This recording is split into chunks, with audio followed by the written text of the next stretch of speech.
Look এক কথায় অমায়িক। এরকম লুকে সাকিব খানকে আগে কখনো দেখা যায় না। আর ওনার লুকটা এত সুন্দর যে ইন্টারন্যাশনাল মার্কেটে only one piece Shakib Khan. তো তার গান টান দেখছেন, টিজার দেখছেন, কেমন লাগছে? টিজারটা এক কথায় বলতে গেলে ভাষায় প্রকাশ করার মতো নয়। আগে যে সব মুভিগুলো আসছে এটা ফুললি ডিফারেন্ট।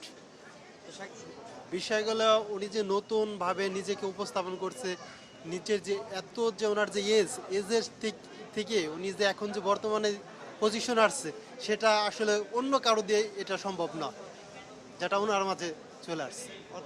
ব্যাড রিপোর্ট আসলে তাদের নিয়ে বলার মতো কিছু নাই, কারণ ওরা হয়তো বা সেইভাবে সাকিবকে বুঝতে পারে নাই বা দেখতে পারে না, এরকম আর কি।